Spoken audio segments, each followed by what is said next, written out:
In the darkest nights, we find our light. Battered souls, but we won't lose sight. Surviving together, never alone. Through every trial, we carry on. Surviving together, never alone. Through every trial, we carry on. Surviving together, we stand tall. United forever. Strength and courage will overcome. Oh, surviving together, victorious, and never, never alone. Hand in hand, we'll face the unknown. We see you, we hear you, and we believe you. Hey, everyone. How you doing? Let me get a little more light on the situation. There we go. Hi, you've landed at Surviving Together on this Saturday afternoon. At least that's what time it is here in Michigan, in the United States. Safe space for trauma survivors to connect and build community on their healing journey, as well as providing trauma-related education for all. Um, it is really warm here for a Saturday in mid-November. I don't know how many people we're gonna have on our live today, so we'll see who ends up showing up. So far, Crystal is here. Crystal, it's wonderful to see you. We're going to be talking about retrieving childhood memories today, and I am no expert, guys. So there is a lot of scientific evidence, a lot of psychological evidence out there. So if I get any terminology wrong, if I say anything wrong, if it's your field of expertise, please feel free to correct me in the comments, let me know, send me an email. I am happy to, do a correction of anything that I misstate. But first off, I want to just tell you, give you an update because I didn't on Wednesday due to the interview that we did with the fabulous Glory Meldrum. If you guys missed that video, go back and watch that live. It was so good. She is a fabulous person and is just has an incredible story of going from trauma to advocacy work to furthering her healing journey after setting all of that aside. So if you haven't gotten a chance to watch that video from Wednesday, definitely encourage you to do so. Excuse me. But what happened in Vancouver? Oh my gosh, it was an amazing trip. Excuse me, guys, my goodness. The book launch and the award ceremony were just amazing. Meeting all of these powerhouse women there, the speakers that they had, all just successful, phenomenal women in their own right. It was an honor to be there and to meet Peace Mitchell in person, who is one of the co-founders of Women Changing the World, and speak with her more about Women Changing the World as the nonprofit, that aspect of the organization, which is really their focus in terms of all of the money that will be raised from book sales and donations that they get, the um, awards fees, nomination awards fees that you do, to be considered once you're nominated. All of it goes towards their nonprofit, which helps rural girls in Zimbabwe to um, get out of the cycle of only being baby makers, just getting a husband and having kids and being able to do something more with their lives. They're also just furthering the ability for all boys and girls in the village where they work to have access to proper schooling. They didn't have a library. They're having a lot that, they raise funds for building a library and now are going to be um, putting all the books in it. And now their next goal is raising funds for a science lab because right now in non-university in this area, there's, in local schooling, there is no science lab, so they can't really learn STEM topics, science, technology, engineering, and math, except out of books, right? So that will give them an opportunity to really experience all of that and be able to work with it. So just exciting things that they're doing with the organization. And I mentioned that primarily because some of you may have seen the photo, but here it is in reality. Here is the actual book. This is the pre-production version of it. We had a chance as authors to obtain a copy, read through not only our story, but everybody else's story, and see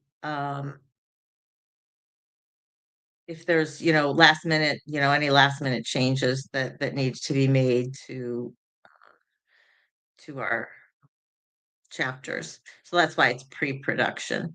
But I wanted to show you that, ta-da! See? So it is my chapter. There's my photo. And on the next page, they have my little bio here. And I couldn't be prouder. It was an amazing opportunity to be a part of this and to write this chapter here. The stories of the other women are amazing, incredible, inspiring, hopeful. Uh, so I hope that once we are in production, once we get the final notification that production is going out, that the final print version is being done, I will get links to where it's being sold on Amazon. It's going to be sold at Barnes and Noble.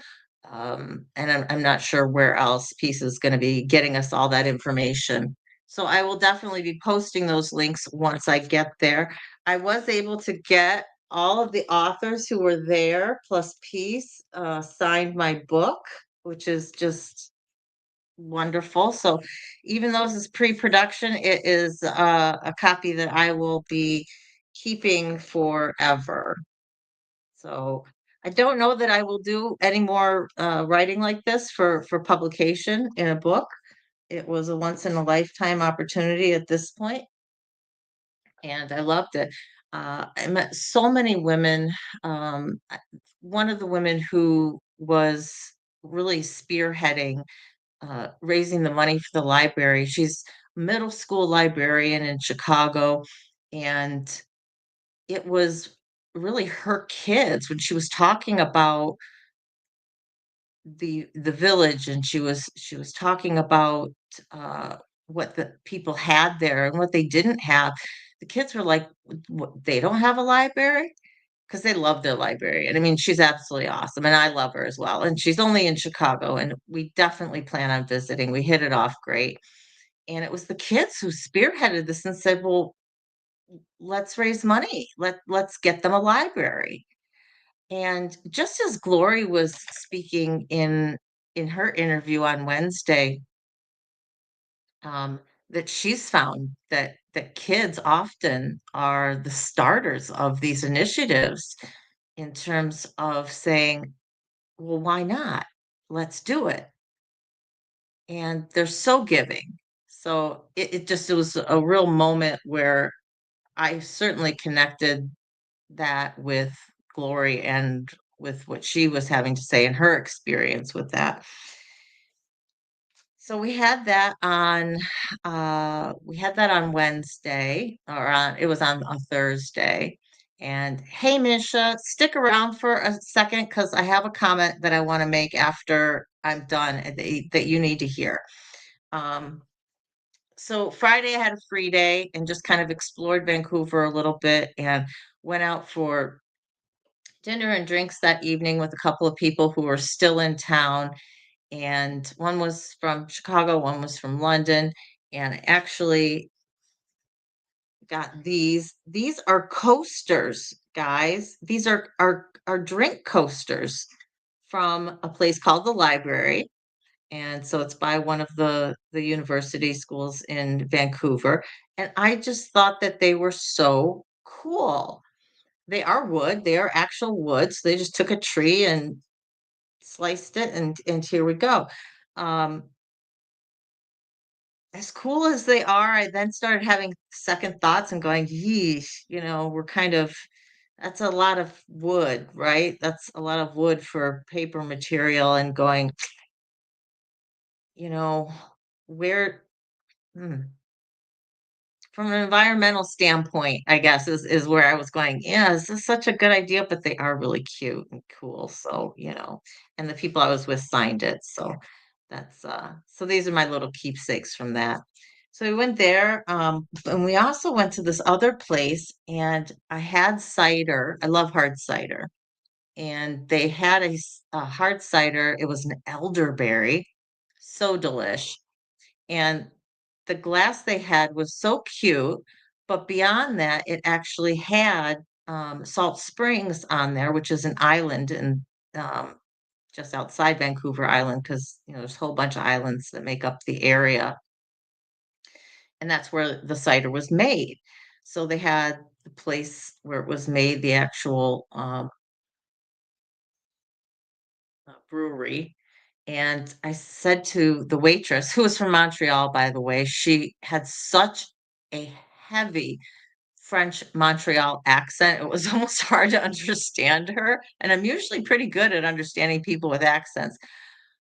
But she was a hoot. She was an absolute hoot. And as we were walking out, she was kind of walking the same way. And I just was mentioning about the glass and how it was so cute and that I almost took it. And she was like, "Oh, you could have." And I'm like, really? Because I'm about to go back to the table and go grab that glass because it was adorable, right? And she said, she goes, "You already used that one." She went behind the bar and she actually gave me a new glass. Now, this is a little different shape than the one that I had. The one I had, it was fluted out like this. But this still has the brewery name on it, the Salt Springs craft brewery here. And so she gave me this as a souvenir to take home. So they were just the sweetest people. I have nothing but great things to say about Vancouver and my trip there. And, you know, not only was I there for the book launch, but I was also up for an award. The category is very similar to the Global Award that I won in April, which was journalism and media category. This time they said journalism and creative arts. They could just kind of change the wording of the category. And if you didn't see my picture and if you didn't happen to watch the live stream, here it is. I won. So this was the Americas Award. So the only people who were nominated who were finalists were from North America, South America, Central America.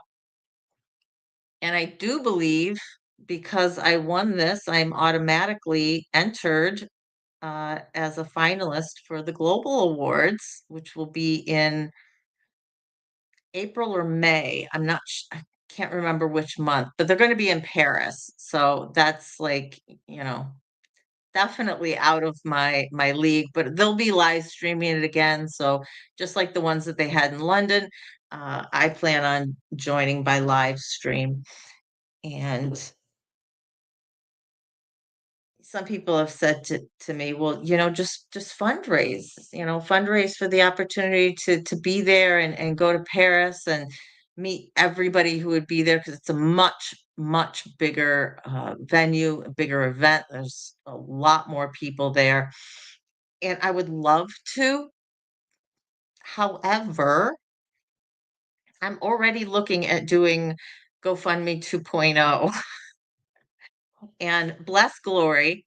uh, Gloria Meldrum, who is a fundraising machine, has offered to help me a little bit with that and give me some tips. And Gloria, if I'm calling you out and that's not the case, you're going to have to correct me. But I think that's what we talked about.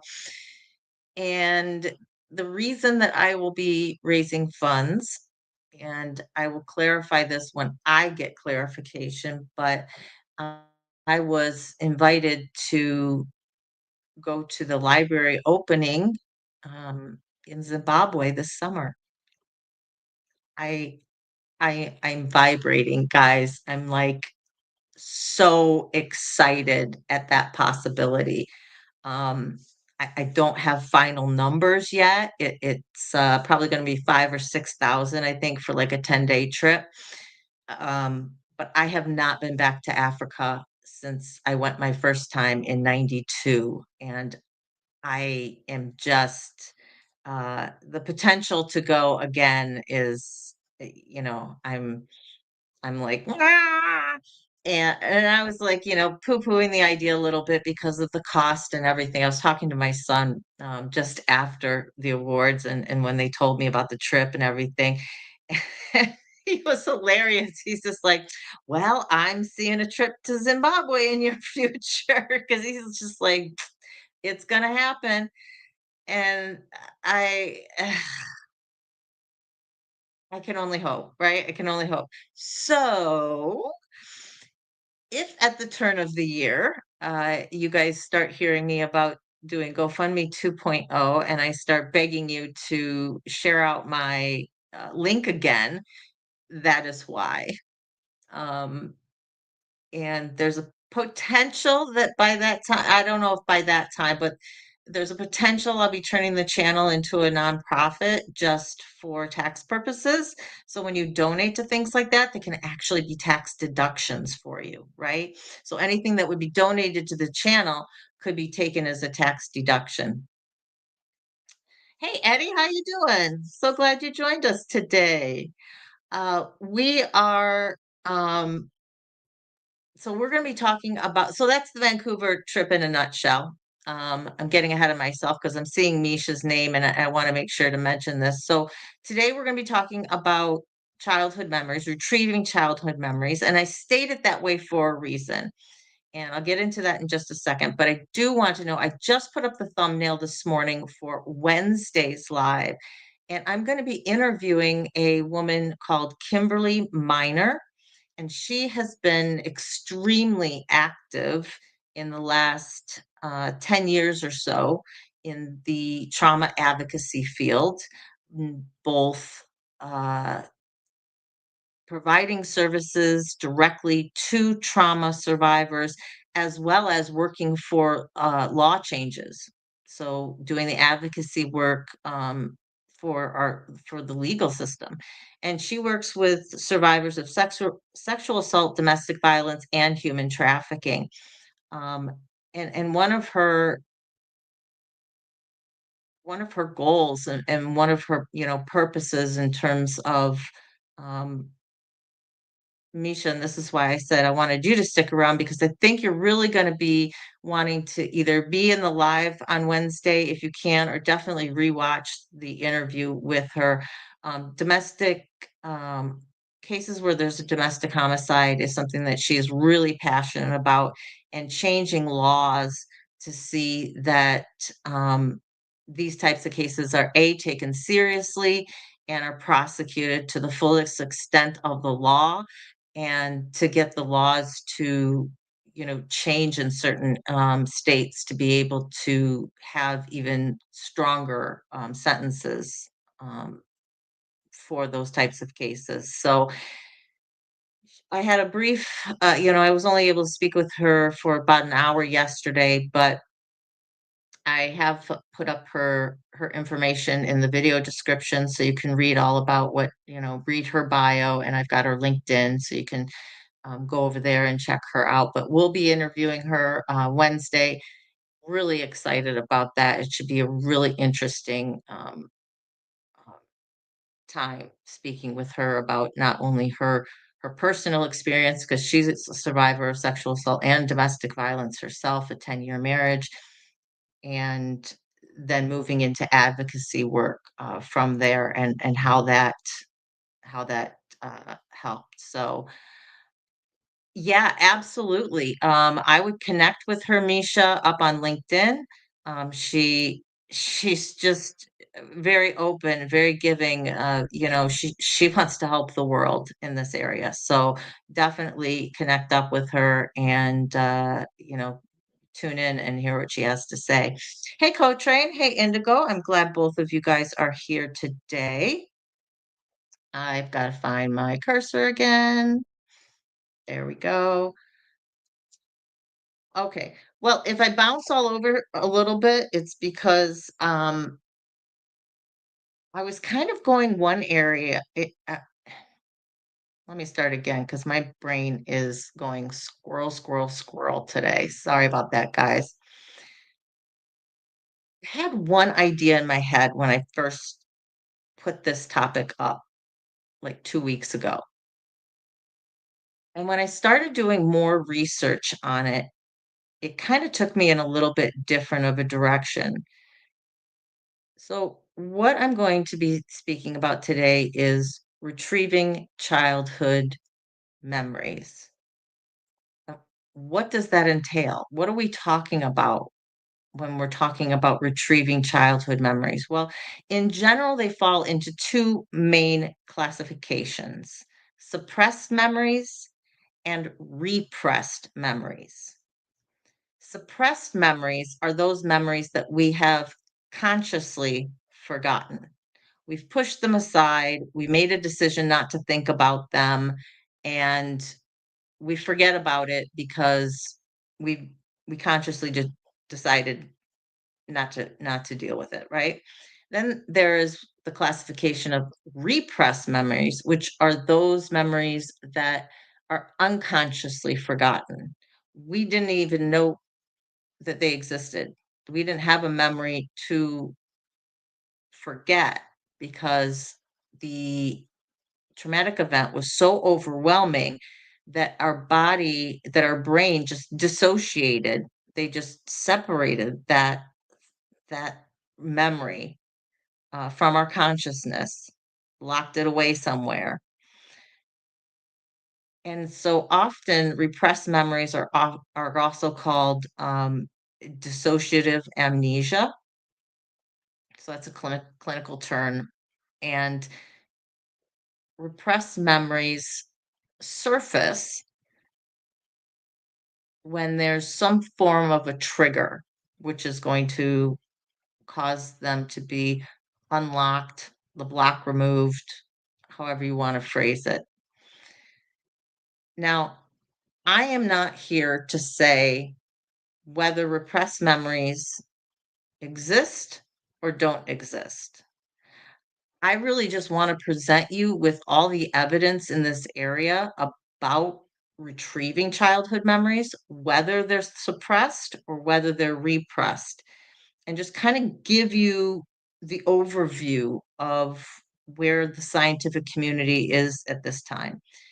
And I use scientific community as the broad term for encompassing the hard sciences as well as the whole psychological community. So, all the therapists, all the uh, psychiatrists, and all the psychologists. In terms of repressed memories, there is a definitive split as to whether or not people believe that they exist. Right now, where it stands is a good percentage of psychologists, therapists, people in this psychological community believe that repressed memories do exist. And they believe that based on the way the brain works, that there are I can't even talk today, guys. There are mechanisms as to how the brain dissociates that memory when it's so overwhelmed. Then you have the other side that says, no, we really don't have any evidence of this. And the evidence that's put forward, that has been put forward thus far in the area of repressed memories, are really false memories that are coming up. Or they're memories that were there, but we just forgot, or that we weren't able to retrieve for some reason, but they weren't a true repressed memory. It's a hot topic. This whole division started really in the 90s. It's often called the memory wars, when people on both sides started coming coming out and giving their evidence, and the studies started going. We in the US, we had the McMartin trial, which was a sexual abuse case in daycare, where the people who owned the daycare and ran it were accused of abusing one child, and then it was two, and then it was 12, and then it was 25. So it really started this whole division, this whole, the whole looking into it.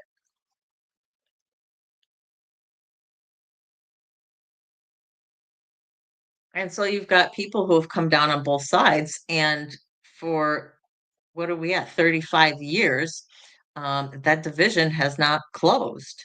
Now, what has ended up happening is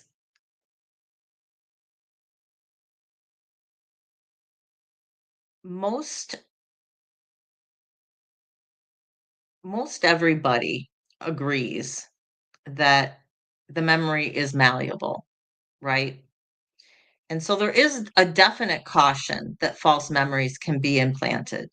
And pretty much everybody agrees on that it is a possibility, but it's not, it's whether or not that that's the case for certain people is where the disagreement comes.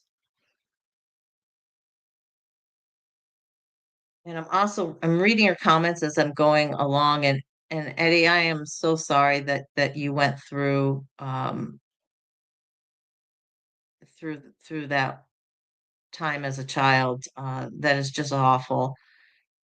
And he says some of us block it out. It's a coping mechanism. And there is a large percentage of the population. Again, when I say population or community, I'm talking about the psychological community, who do believe this. Indigo's on that side as well. I definitely do think our brain hides our memories. Dissociating is definitely something I have experienced. Uh, and it's interesting because I don't know, and I haven't found any reading, not to say that it doesn't exist, just I haven't found it, to where these people who don't believe in repressed memories are also saying, like, dissociative identity disorder isn't a thing, right? Because to me, if you agree that DDI or DII is is a valid diagnosis, and it's made it into the DSM, which is, basically the big handbook of mental illnesses, mental conditions, in the US anyway. If you believe that that is possible, then I don't understand why you would reject the possibility of repressed memories, of dissociative amnesia, right? If our brain is capable of doing, a complete split of personalities, and we know that our brains are capable of hiding stuff from us, why is there the rejection of repressed memories? Now, most of it's based on studies that have been done in a laboratory setting. And it has been in pursuit of showing that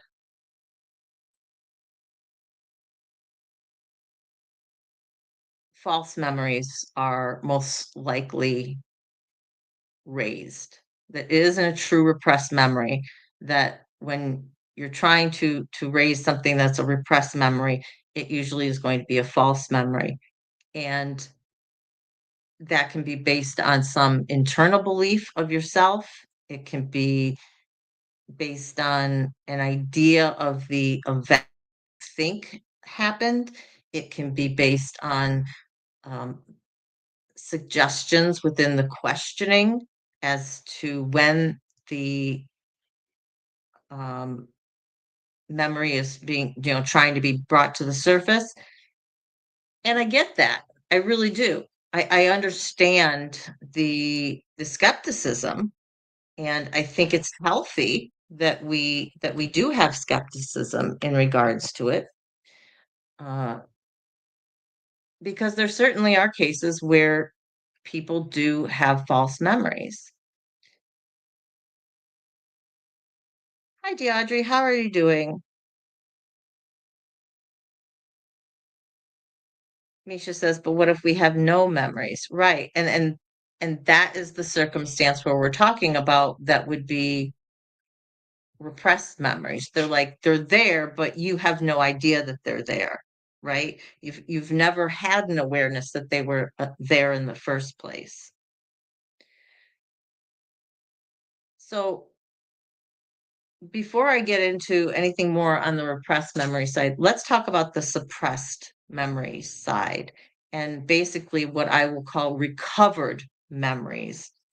And there's been a number of avenues that have been shown to where people think that they might have a repressed memory, but in actuality, it's a suppressed memory. And when I go through this, I think you'll understand. This makes sense to me. Uh, without having this greater definition, I think that more of us may say, oh, well, that was repressed memory because I had no memory of it. Well, here are certain areas where it could be, in actuality, a suppressed memory. So you might not remember something because at the time of the event, you didn't interpret it as traumatic.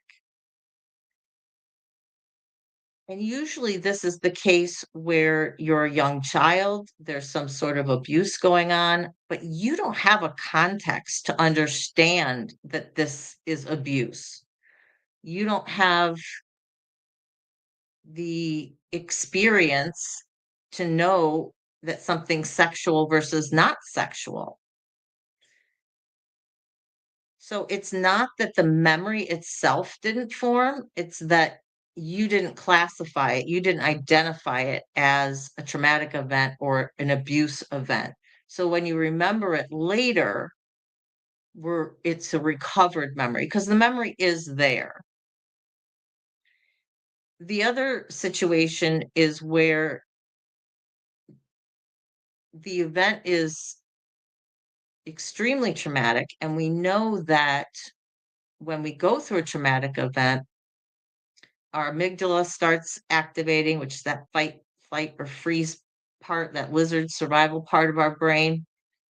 Other areas shut down. Our prefrontal cortex, our reasoning, our ability to think logically, our hippocampus, which has to do with memory, all the non essential functions get shut down, including other areas in our body, right? Our immune system gets suppressed, our ability to digest things gets suppressed. So what can happen in that type of situation is that the memory is not encoded very strongly because your brain is remembering certain aspects, but it doesn't record other aspects because that's not where it was focused on. It was too scattered, too chaotic. Everything was too much, and your brain's only going to remember certain things. So it's there. It's just you didn't have a strong connection to it, so it wasn't a memory that you could easily access. And they found, and when I say they found, this is just through the data that I've read through, the studies that I read through that showed that when the event was extremely stressful, which I would kind of argue, most traumatic events are, and in cases where there was a weapon, they also found that then the the people who were part of the study tended to have certain memories that were strongly encoded and certain memories that were not very strongly encoded. The other reason that you might not remember something, but the memory is there, is I want to make sure I say this right. When you remember, when you have the memory, right, and you think, "Oh, this is the first time I'm remembering this." In reality, it might not be the first time that you remembered. You may have remembered a long time ago, but forgot it, chose to ignore it, didn't focus on it. And usually, this type of situation happens where you have a memory that was formed when you're really young and you're basically re remembering it when you're older, much older. And often this is happening in cases where people are disclosing, you know, 30, 40 years after an abuse. So they did remember it initially, but they've totally forgotten. So when you're remembering it again much later in life, it seems like it's the first memory. The other area is where they call it infantile amnesia, where the memory really wasn't formed, because the event for the memory happened at such a young age, your neural connections in your brain weren't really developed. So there wasn't really an opportunity for that memory to cement in any meaningful way. The couple other reasons, and they're not things I'm going to focus on, but one, traumatic brain injuries, so TBIs, they can certainly cause us to forget memories. And the other area, really, I don't consider it as part of this because it's where you're faking memory loss. Think, nope, I have no memory of that. I don't consider that a suppressed memory or a recovered memory because in actuality, you do remember, you're just lying about it. So the other ones that I mentioned earlier, um, are all the ways in which we can recover a memory that actually does really truly exist in our brain that we, I almost say consciously, unconsciously forgot about or put aside, or just, our brain said, well, I'm just not dealing with that. Whether you classify some of them as suppressed or you want to classify some of them as repressed, that is totally your prerogative. I am merely reporting what I have found. Um, I do believe in some of these distinctions. I think it makes a lot of sense that if you were part of, particularly where you're very young and you don't understand the abuse, your brain forgets it as kind of insignificant. Let me rephrase that. You're very young and you don't realize that the abuse is abuse. You're not classifying it as trauma because you just don't have the context for it. You don't have the understanding that this is something that is wrong. And so your brain just goes, well, that's not anything I really need to keep around as a strong connection so that you can remember later on in life. So the memory's there. You just have totally forgotten about it. And I think also the where there are memories, but they aren't strongly encoded because of that high stress.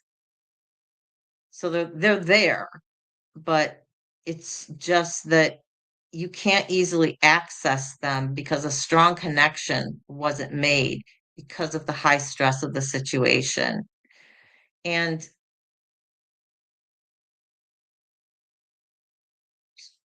I don't know. I struggle with whether that should be considered a suppressed memory that you consciously forgot it versus unconscious action. If your brain is just pushing it aside without it really coming to the forefront of your mind, are you really can it really be considered a suppressed memory versus a repressed memory? I don't know. It's an interesting, it's an interesting dichotomy between the two. And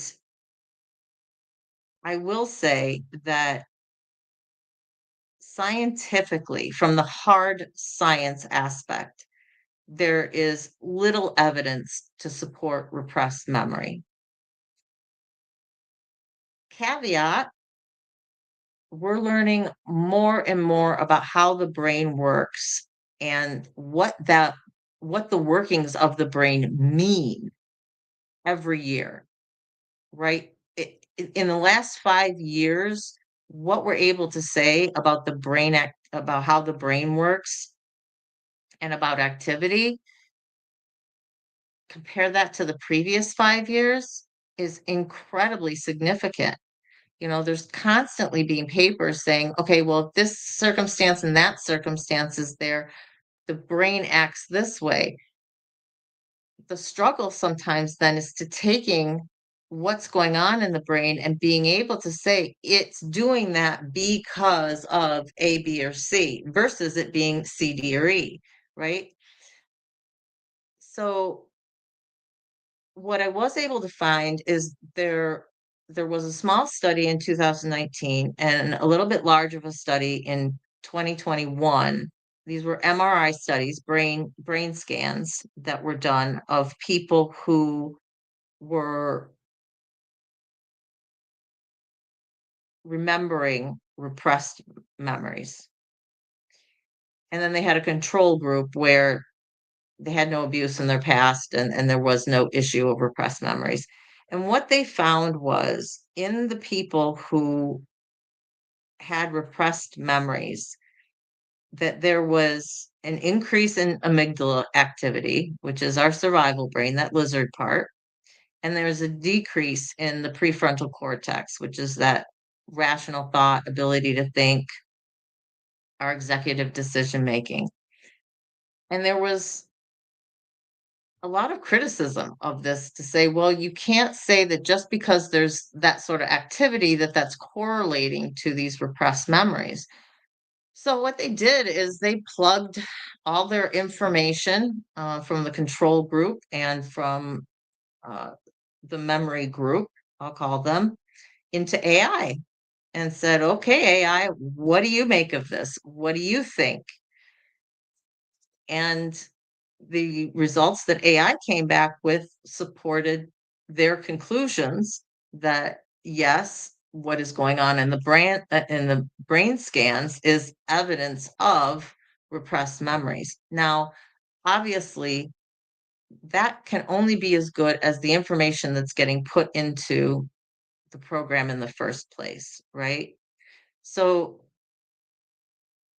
I won't say that this is definitive evidence, but it certainly has pushed the envelope in terms of the possibility that there really is hard science evidence for repressed memories. So it'll be interesting to revisit this issue 5 years from now and see where the hard science has gotten. Because I guarantee these types of studies are going to continue to go on. This is a hot topic, and there is absolutely no consensus in the greater scientific community in regards to this. So especially I think as more treatment options are being opened up, such as EMDR, somatic therapies, and the psychedelic therapies, often called PT, particularly psilocybin, um, to a lesser degree ketamine, evidence that these substances are able to bring up repressed memories. And so the hard science into that is very new. And we have no hard science evidence on that yet. We have some studies that are done in psychological, clinical contexts, and it's giving us some good base evidence to say, yeah, this might actually be the case. So I fully anticipate that there'll be more hard science studies done in the area of psychedelic therapies and the ability to regain repressed memories.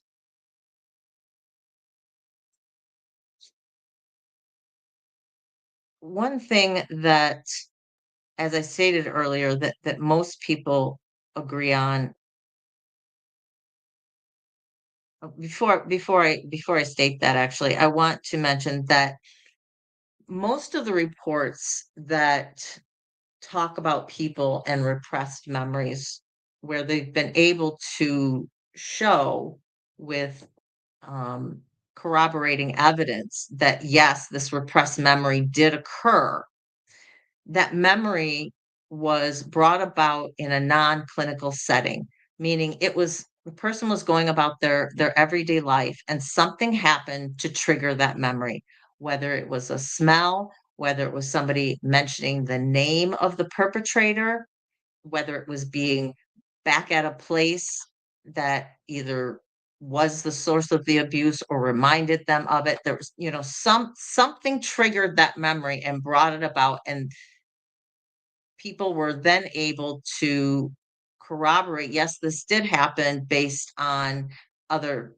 people who knew about it, third party eyewitnesses, perpetrator admitting to it, whatever the case is. They were able to verify the person's memory did occur. The issue becomes, I think, the more significant issue becomes in regards to repressed memories and false memories is when these memories are regained in a clinical setting. As I stated before, most everyone agrees that memory is malleable and it's not infallible, right? People don't remember things quite right. And I think that that's an encoding issue, right? If something is not significant to us, our brain's not going to remember it in detail. And we can be very suggestible. So if repressed memories are brought about in a clinical setting, you really need to make sure that, if this is like a goal of yours and you're going into somebody and want to try, you're like, I have no memory. I think, something happened to me. Somebody said that something did happen to me, but I have no memory of it. Or I'm exhibiting all these symptoms. I have this anxiety. I've got hypervigilance. I've got all these other issues that suggest that something happened to me, but I have no reason. I have no source to point to.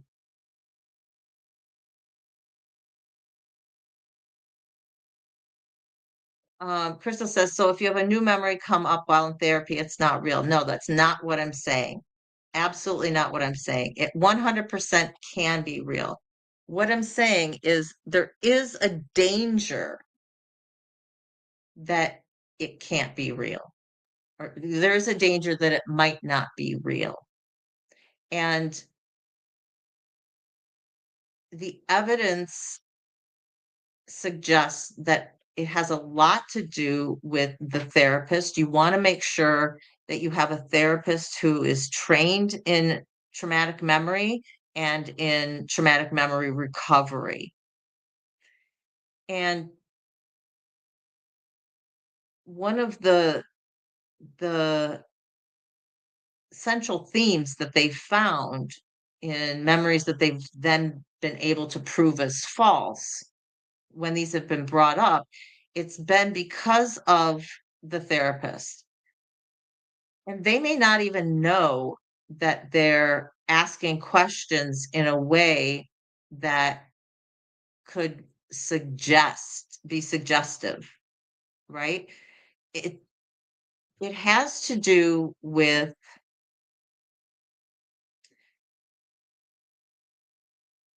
it can be simply asking a question, such as,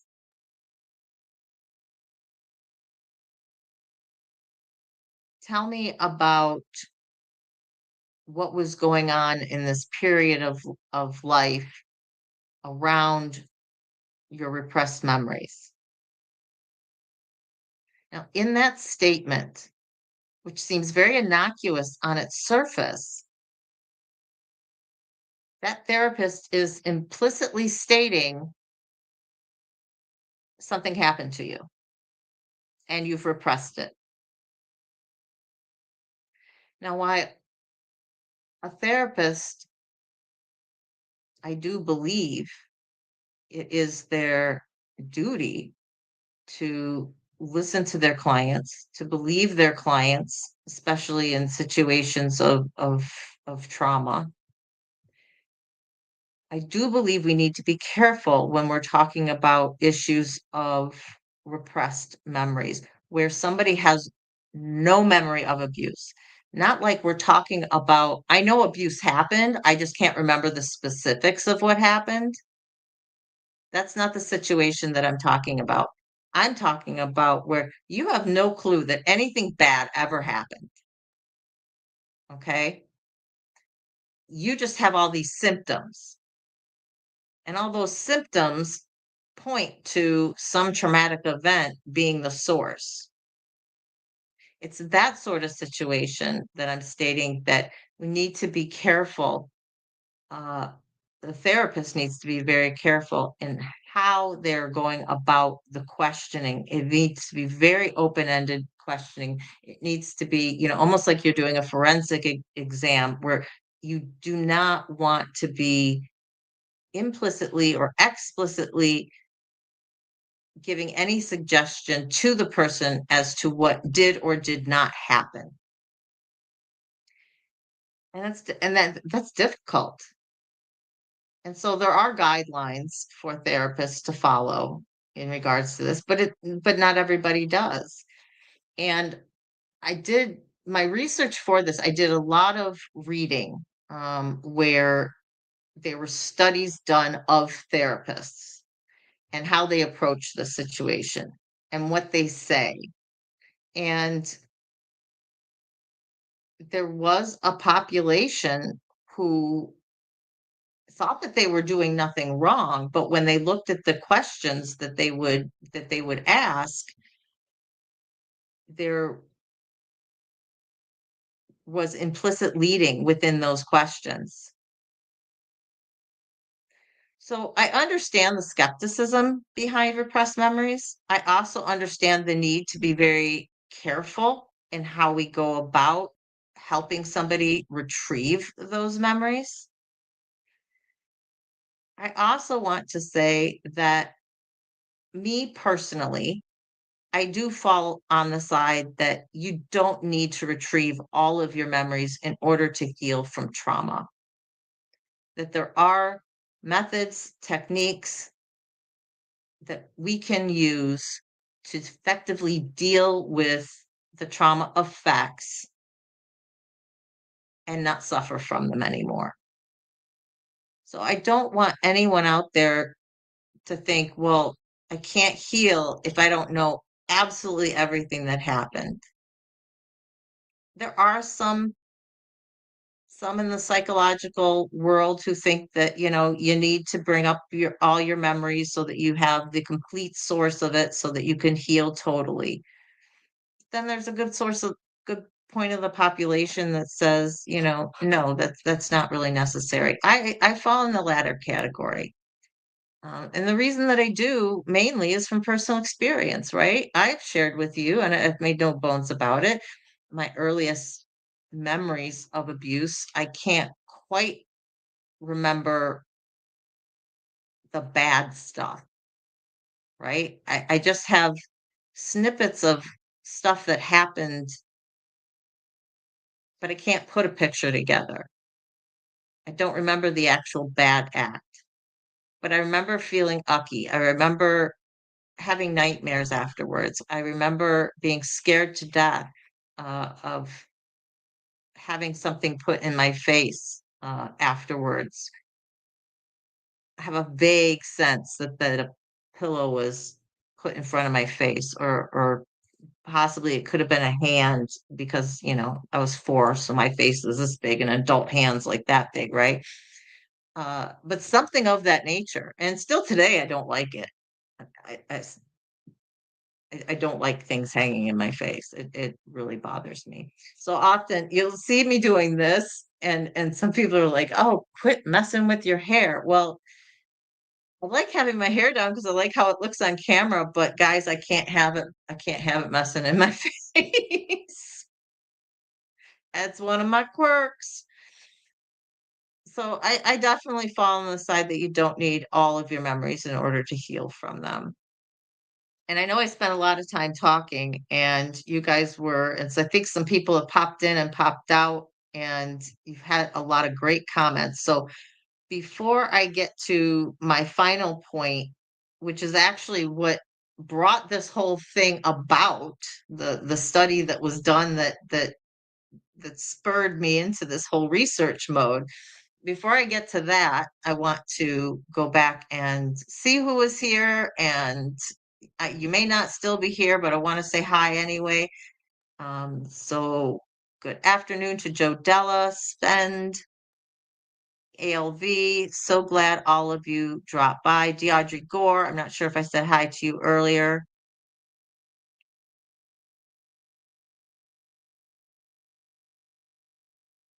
Um, okay, I think one comment ended up getting out of order, so I'm not sure. This is really interesting. So Misha says, one of the problems for me has been trying to recognize what is a true memory and what is false. AI has helped me so much in discovering and working through that. That's really interesting, Misha. That is really interesting. I have heard of the AIs being used as therapists. Some people in the psychological community are for it, others are against it. Some are, and when I say for it, as a substitute for going to an actual therapist. Other people say no, it's not a substitution for an actual therapist, but it is a good support mechanism, particularly if you have something that you're coping with and you're in between sessions, or you can't afford a therapist, something of that nature. I don't know enough. I have not done enough research in that area to give a personal opinion as to how I feel about that. I will say that I think AI, in regards to at least a support person, is better than nothing. I think that just as we can't take a friend's support, we can't take a friend's opinion as the end all and be all in terms of a decision or an opinion. I think the same needs to be said of AI, that I think there is a danger right now, at least in terms of using it as a substitution for a therapist, if you're using it as, oh, they've given me the answer, that is the answer. They may be right, but they may be wrong. Reminds me of a Billy Joel song. So I think that there's I think that there's a little bit of a danger there. But certainly when you're spiraling you just need information, and you're using it as another source to help you wade through everything that's going on in your mind. I don't I don't see why it can't be considered a valid support mechanism. Um,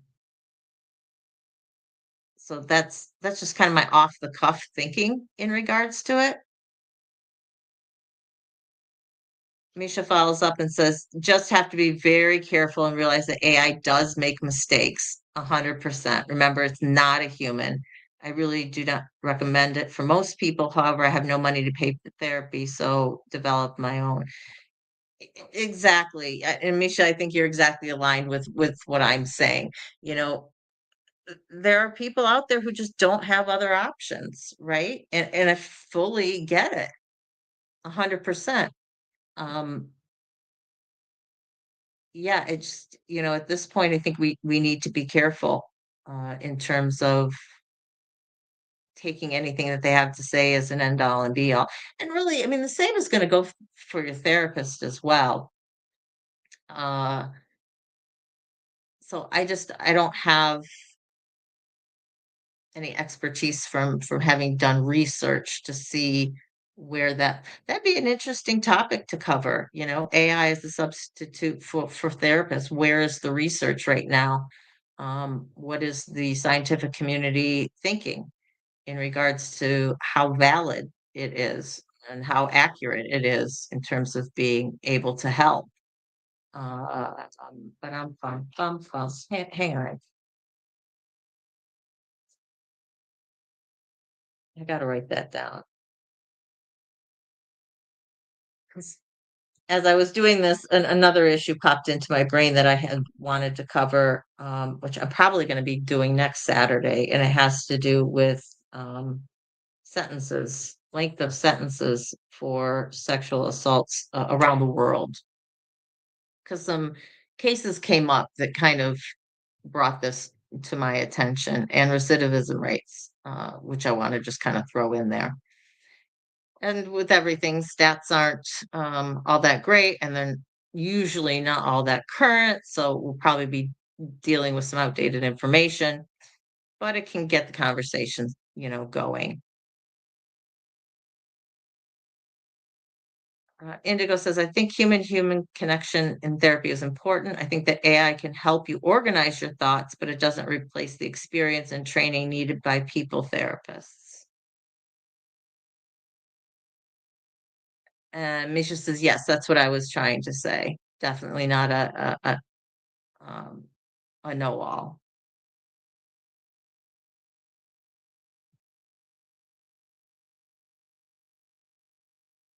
Oh, interesting point. Misha says AI does not have guidelines such as the professional medical world does, so there's no accountability there. Yeah, absolutely. So, if I thought I was running out of subjects to talk about on here, completely wrong. I definitely am not. I know at some point I'm going to have to go, back to the beginning and revisit some topics that I covered at the very, you say, first 3 months, the basics of trauma, just because some people haven't been with us since the beginning. But I'll cross that bridge when we come to it. So this was not meant to be a defense, or I was not arguing really, for or against whether repressed memories are the case. I just wanted to bring up the difference between the two, that at this point, suppressed memories are definitely a thing. So recovered memories, various reasons for why we might not have remembered something in the first place, but in actuality, it is more of a suppressed memory than a repressed memory. And then just to kind of just throw out the whole, division.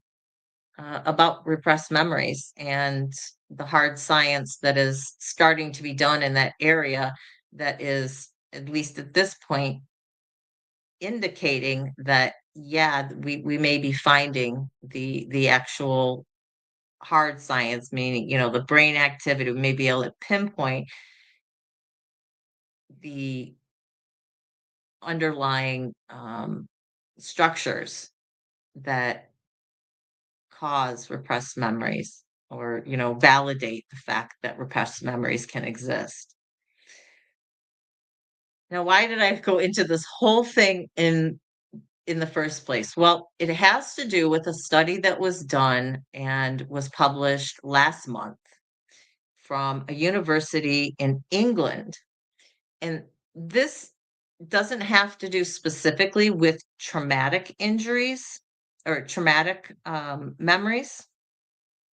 However, they 100% point out that what they've discovered, the possibility of using it for repressed memories, is certainly there.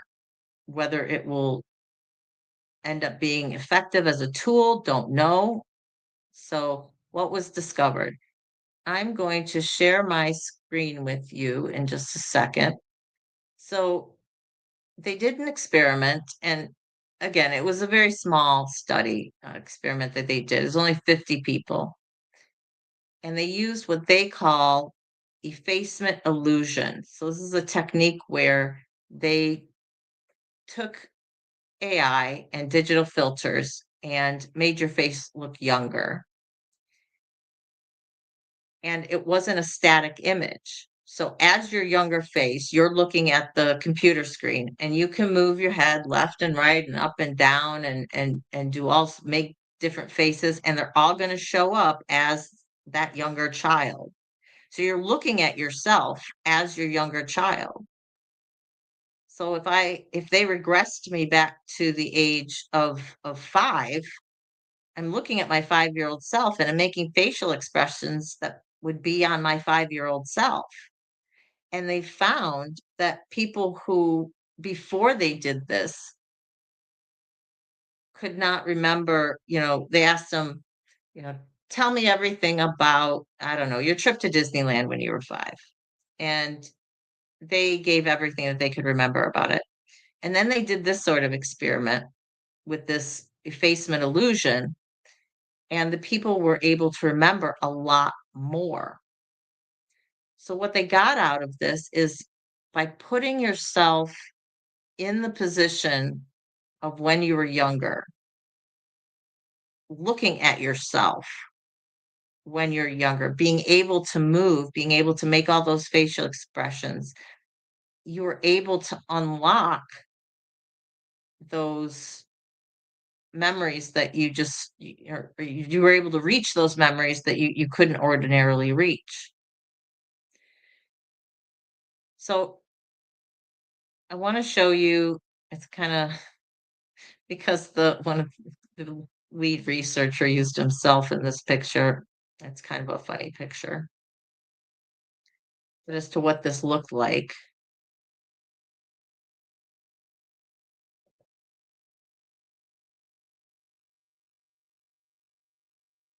Okay, so this is the guy, the researcher, and here's him.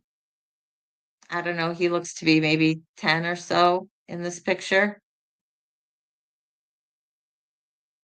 Just to give you an idea as to what the effacement illusion looks like. And so,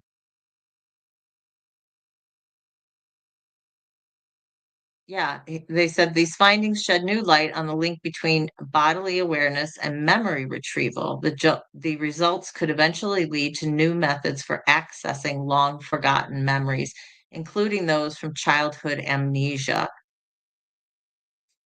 So, very interesting. Very interesting. A possibility, who knows what will happen with that. And it would be an interesting study to combine, I think, that I mean, you can't be in an MRI machine at the same time you're looking at a computer screen. Well, I guess they could. They could put the computer screen just outside the part of the tube, um, or perhaps have like virtual reality glasses, maybe, as long as they didn't have metal in it, right?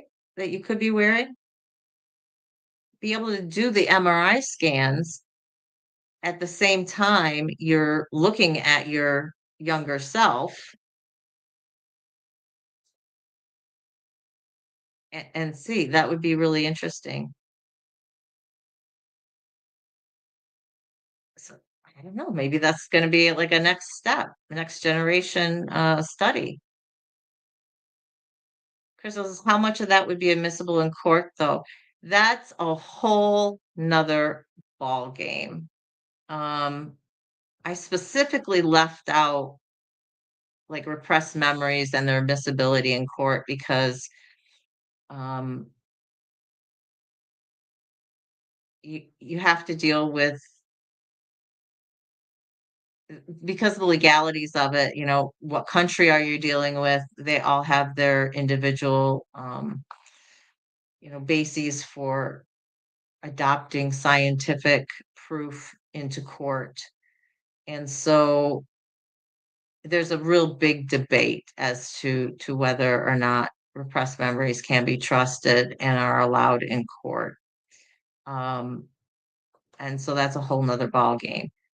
So at this point, I'm going to say no. It's not going to be something that's going to be admissible. It's too early on in the research. This was just 50 participants. You've got to prove that they didn't have memory and then they did remember it. And I think if they're able to do that and then combine it with the MRI scan and prove that what is going on the MRI scan is evidence of the activity of accessing repressed memory, wow, that would be incredible. And I think and I can only use the US legal standard because it's what I know. I think that there would be a much better chance of being able to get that admitted into court. But the first few times is always tough. Once it's done and it's done enough, it's kind of accepted, but it's a high bar for bringing in new scientific evidence. DNA had a tough time of it when it was first, being introduced. Uh, some of the courts were split, as to how reliable the science was. But I think this effacement illusion, I don't know if it would work as well with a static image, but to me, it brings up an interesting concept of, or an interesting point. It makes sense in a way because how many of us have looked at an old photograph and have said, when was this taken or what was this of or whatever? And the longer you looked at it, and the more you kind of thought of your 5-year-old self and really looked at that 5-year-old self, you went, "Oh, I remember this now," right? I don't know if it's ever happened to you. It's certainly happened to me. Or somebody's nudged me a little bit, just said, "Well, that was on your 6th birthday or at your 6th birthday party." So that little trigger along with looking at that picture at myself went, "Oh, I remember that." So to take it to the next step and be able to see yourself live and using that as a tool to remember things that we've long forgotten makes perfect sense to me. And I'm excited to see where where that goes. If anybody takes this and runs with it in terms of doing future studies in how we can um, retrieve those memories or how often people do. I'm really, really excited about that. So I don't know. We'll see if I come across any future science journals that are listing this, or any studies that I see that are listing this. I'll certainly bring them your way. Because you guys know I'm such a nerd. I'm as much invested in the science side of things as I am just in the emotional and healing side of things. I think it's just personally, I think it's really interesting to know how much hard science is being found to support things that the social sciences have had evidence of for years. And we're just now discovering the brain activity that goes along with it. Hey, Judge, how are you? You don't have photos of yourself? You're afraid the camera will take your soul? That's that's kind of like the Amish, isn't it? I know they don't allow photos. I'm not sure if it's for the same reason as you. I don't have a lot of photos simply because my family forgot. They just forgot about taking photos. Nobody was really, I mean, my dad does like photography, and he bought himself a really expensive camera, and then he'll get into it for like 3 months and then kind of drops that idea. But when we're on vacation or if we were taking a trip, nobody remembered to take a photo. Very rarely. Um, or I should say the only time that we would have photos taken is, we've got pretty much at least a few documented from our travels when we did travel.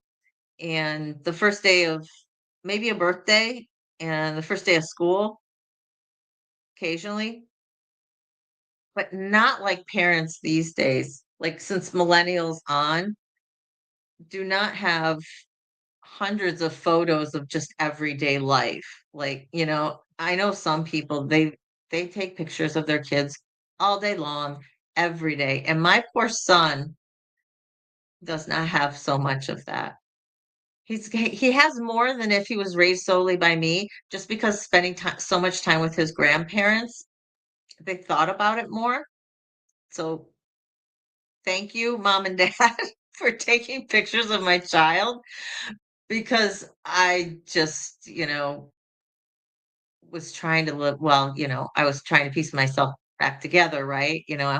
And I was just trying to live life, survive life. So taking pictures was never a focus. Judge, I was 50-50 as to whether or not you were joking, right? I just decided to take you at your word. Crystal says my mother was always taking photos. Yeah, some people's parents were like that. And even, even back in the day when it was just 35 millimeter or Polaroid or whatever, right? Some people just have tons of photos. And yeah, I said I was going to be different when I had my kid. I was going to take photos and I completely failed. I fell on my face. Hey, Todd, how are you? Long time no see. Thanks so much. I really appreciate it. Really appreciate it. It was great to have the book launch, and I was incredibly honored to win the award again. And I'm really looking forward to the global awards next year. We'll see what becomes of that. But I'm even more excited about possibly going to Zimbabwe. So that's like my breaking out of my skin. Uh, the other thing, and because I know Crystal's probably still with us, and I just want to send a huge shout out to Crystal and huge love for connecting me with Gloria Meldrum. She's an amazing person. She is helping to connect me with some other people to possibly interview, to bring on the show. People be good and also, might be willing to come on. and I can't thank you enough for making that connection, not only for having her on the show for the interview, but the help offline that she's giving me. And she's a wonderful person, and I do want to say she thinks the world of you and loves you to death. So hugs from her to you as well through me. No, not moving to Africa, just visiting next summer. That is the next big trip that I'm looking to take. I've been invited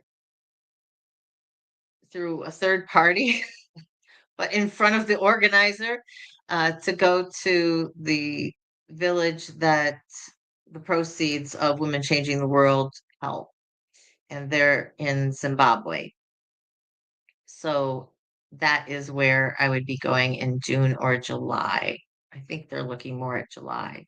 We'll see what happens. No immediate plans yet, but it's in my sights, and I'm hoping to death that comes true. And if I can weasel my way into that trip in any way, shape, or form to make it actually happen, I will do my darndest. And it means really hitting the fundraising road, getting out of my comfort zone and hitting up people outside of the ones that I know, corporations or CEOs or, people with actual money, right? I'll be hitting up everybody just for sure, but uh, definitely need to be doing more, right? If that happens. Georgie says Zimbabweans are generally lovely people. And it's what I've heard from the group of Women Changing the World. The Dr. Terare Trent, she is from Zimbabwe, which is the reason that is the focus of the nonprofit. I think she currently lives in London. It the students there, the kids in the community, um, the parents, they have been so thankful for what the organization has done for them and is continuing to do to try and make it a better place, to try and get these kids out of the cycle of poverty that they're in. Some of them are just incredibly bright, uh, just on their own without any formal education. And you think, wow, if this person got formal schooling in math and science and was able to then go on to get an engineering degree, what they could do for the world, whether they chose to come back to their community or not, just raising that person up, right?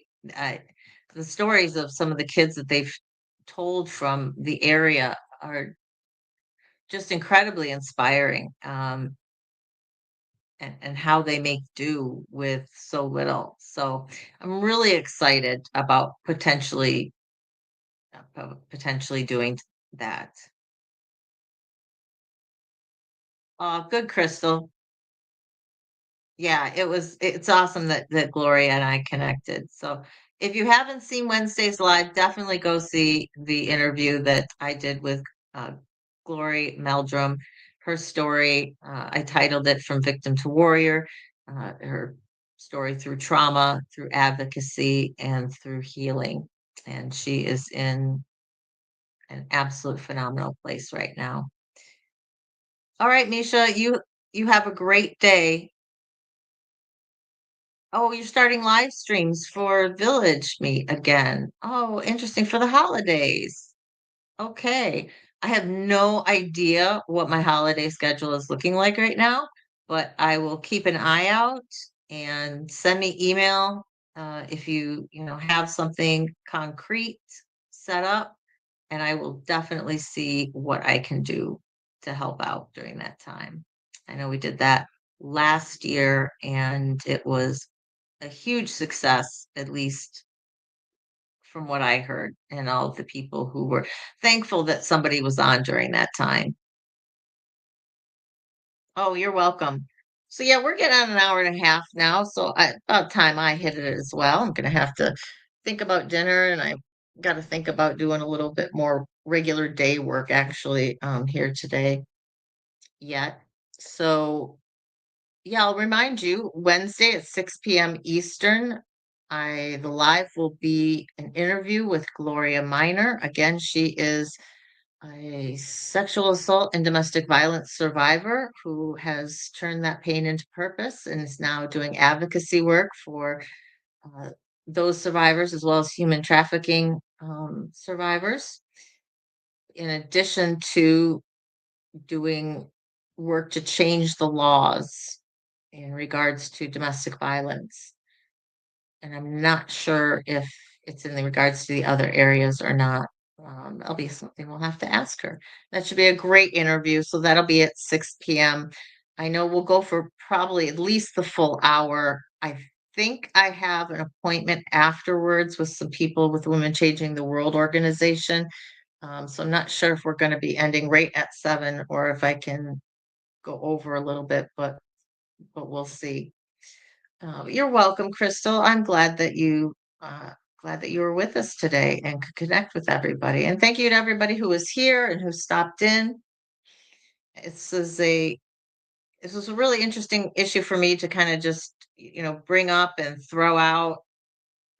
Like I said, there's so much information and so much research on all different sides of this that I'm bringing you my layperson opinion as to what I was able to find, and hopefully was able to give you a little bit balanced view as to what's going on out there in regards to retrieving childhood memories.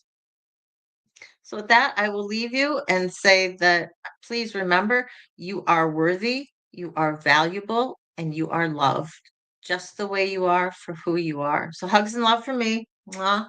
I will see you on Wednesday, 6 p.m. Eastern, interview with Gloria Miner. Interview with Kimberly Miner. Last Wednesday was Glory Meldrum. Oh boy.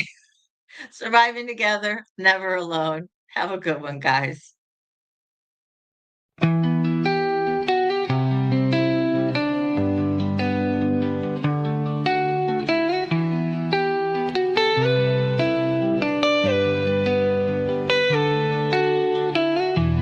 Through the fire, through the rain, we have walked through endless pain, but we stand, we rise again, stronger now, we break the chain, surviving together, hearts open wide, lifting each other through every tide. The past may have shaped us, but it won't define. Together we heal, together we shine.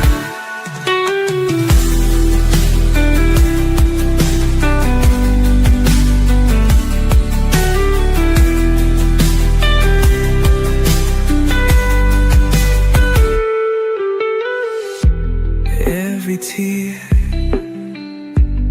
every scar tells the story of who we are. Not just survivors, but warriors too. With love as our armor, we see this through. We see you, we hear you, and we believe in you. Surviving together, hearts open wide,